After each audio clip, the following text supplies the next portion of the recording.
Shifting focus for now, are we witnessing an alarming shift, a new arms race in Asia and beyond? Is this going to transform into a nuclear threat?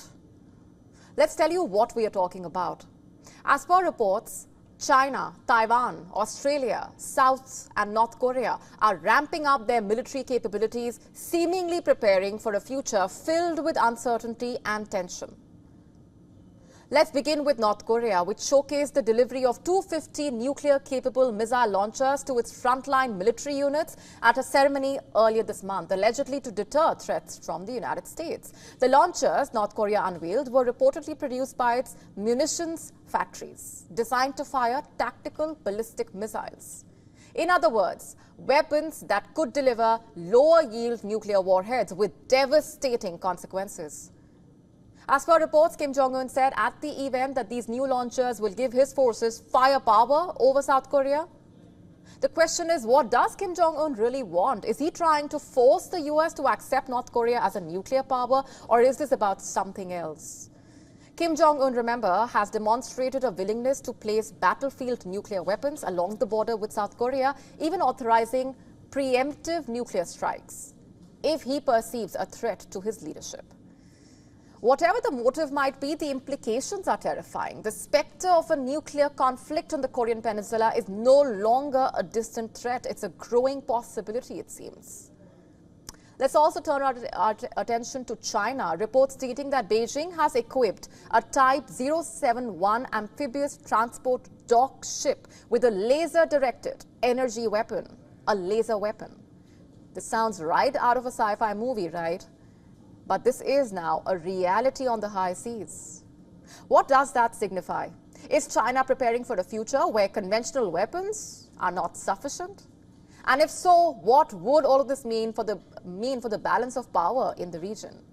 These questions loom large as the People's Liberation Army continues to race against global rivals, particularly the US, to develop advanced weapons that can counter drones, satellites, and other sophisticated systems.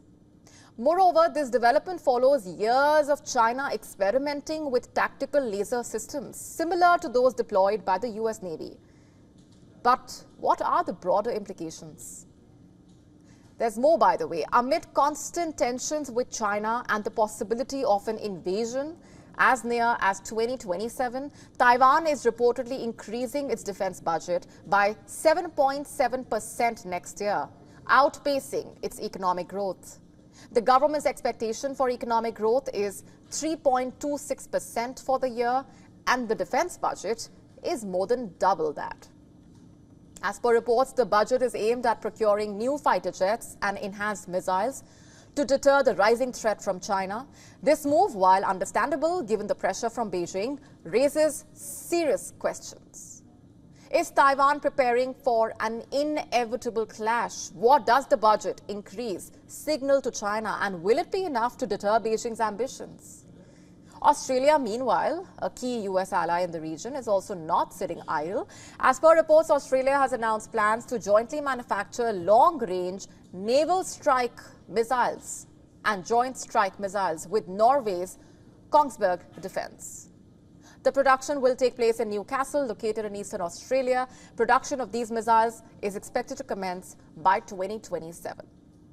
As per reports, the objective of this new missile is to enhance the Australian Defence Force's long-range precision strike ability amid the rising tensions in the region. But what does this really mean for Australia's role in the region? Is Australia, with the backing of the US, positioning itself as a military powerhouse in the region? And how will China respond to that?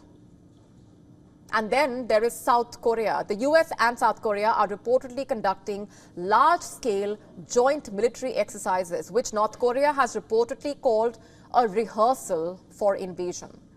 The drills coming at a time when the Korean Peninsula is already tense, with both sides ramping up military activities. But is this really about defense? Or are we inching closer to a full-blown conflict? How much longer can this cycle of provocation and response continue before it spirals out of control?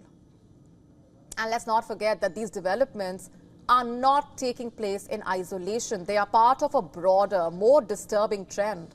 According to reports, a nuclear strategy approved by US President Joe Biden earlier this year aims to simultaneously deter nuclear threats from China, Russia and North Korea. You see, the stakes are high and the consequences of a miscalculation could be catastrophic. To stay up to speed with the latest news, download the WION app and subscribe to our YouTube channel.